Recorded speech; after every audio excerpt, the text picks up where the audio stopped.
Bonjour, ici Philippe sur 5 mars pour Québec Nouvelles. Nous apprenions dans les derniers jours que la Ville de Québec enregistrait une décroissance économique pour la première fois en 20 ans. En effet, selon le Conference Board du Canada, le produit intérieur brut aurait diminué de 0,4% en 2023. Si la perte de dynamisme de la Ville se faisait déjà sentir par les citoyens et commerçants depuis quelques années, ces chiffres nous confirment finalement cette impression. En réaction à ces données, le maire de Québec, Bruno Marchand, a reconnu des inquiétudes et en a profité pour ramener son projet de tramway à l'avant-plan. Et je le cite, « Ça prend de grands projets pour tout ce qu'ils amènent économiquement » et le tramway en fait partie. Bien qu'il ait raison au sujet des grands projets qui semblent cruellement manquer à Québec depuis quelques années, cette manière d'instantanément retourner en mode promotionnel au sujet du tramway laisse songeur. N'est-ce pas justement le problème? Le fait que l'administration municipale ait développé une telle obsession pour ce projet au point de ne voir aucun avenir pour la ville en dehors de celui-ci? Quoi qu'on dise au sujet de la pandémie ou de la situation économique mondiale à l'heure actuelle, le maire a une part de responsabilité dans le recul économique de la Ville de Québec. Marchand a passé l'essentiel de son temps depuis 2021 à parler de transport actif, de transport structurant ou de rue piétonne, et ce, au moment où les commerçants aux quatre coins de la ville lançaient des signaux d'alarme. Même le nouveau Saint-Roch, merveille de Jean-Paul Lallier, semble replonger tranquillement dans la morosité des dernières années du mail Saint-Roch. Les sans-abri ont recommencé à occuper l'espace au point où le restaurant emblématique Walk and Roll a dû renoncer au service aux tables et ne sert qu'en livraison pour emporter. Les travaux sur Saint-Joseph n'ont certainement pas aidé à la reprise post-pandémique, mais quand même, on sent tout de même un recul. En ce qui a trait à l'héritage du maire Labombe, quoi qu'on pense de son style particulier, on ne peut nier l'immense dynamisme de Québec sous sa gouverne. Arrivé juste à temps en 2008 pour finaliser les préparations du 400e anniversaire de la ville, qui se révélera un succès phénoménal, il a su maintenir le momentum pendant les 13 années suivantes et faire vivre à Québec des années de développement ininterrompues. Certes, Labombe voyageait beaucoup, trop selon certains, mais il s'agissait de missions commerciales pour la plupart couronnées de succès, où il concluait des ententes et des partenariats avec des villes du monde entier. On se rappelle notamment les célébrations pour souligner le 50e anniversaire du jumelage de Québec avec Bordeaux. Il revenait avec des idées de projets d'embellissement pour la ville, mais ce n'était pas le seul point de ses voyages. Il visait le partage de connaissances en matière de développement économique, de tourisme et d'urbanisme, sans pour autant se limiter au transport durable. Et des projets d'embellissement, il en a réalisé. Il a poursuivi la politique de redynamisation de la basse-ville de l'Allier, a lancé la création d'écoquartiers à la Pointe-aux-Lièvres et d'Estimouville, a refait à neuf la promenade Samuel de Champlain, etc.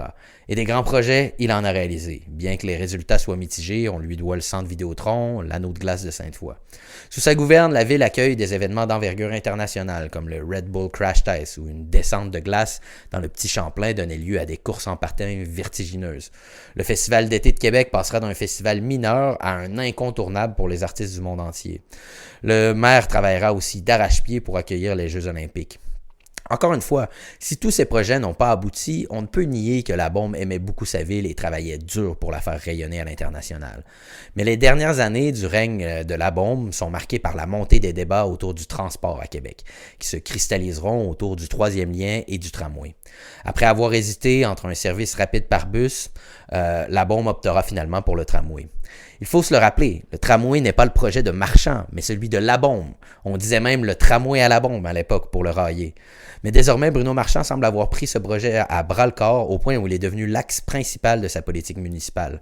Malgré une élection extrêmement serrée où il était présumé perdant pendant une partie de la soirée, le nouveau maire agit comme si la population de Québec lui avait donné le seul mandat de réaliser le tramway et résister au troisième lien. Son agenda politique semble obnubilé par la question du transport et ses seuls autres grands projets consistent essentiellement à la création de pistes cyclables, de routes piétonnes ou de limitation de la circulation automobile. Là où Labombe voyait probablement un peu trop grand, avec les Nordiques et les Olympiques par exemple, et était peut-être un peu trop porté aux célébrations et à l'embellissement des places publiques, Marchand pour sa part semble obsédé par la décarbonation et les moyens de transport alternatifs. Il se sent investi d'une mission, celle de sauver la planète. Et en ce sens, il ne peut voir d'avenir pour Québec en dehors de sa vision étriquée du transport durable.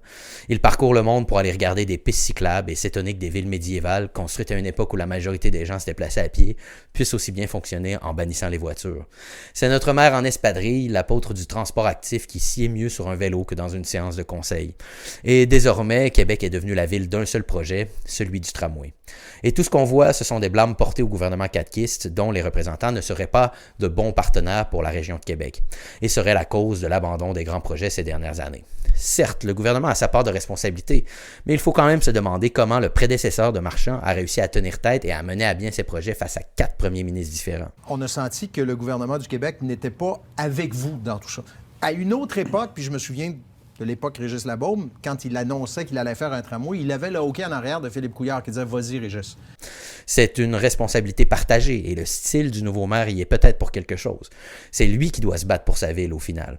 Et il n'est pas simplement là pour attendre que le gouvernement accepte de l'aider. Il doit trouver une manière de le faire plier en sa faveur. Bref, quoi qu'on pense de la nécessité ou des retombées économiques potentielles du tramway à Québec, il faudra sortir de ce paradigme obnubilant et recommencer à rêver un peu plus grand pour Québec en dehors du transport durable.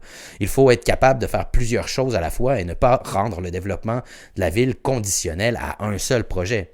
Nous sommes confrontés à de grands enjeux et au déclin économique de notre ville. Il serait temps de changer d'approche.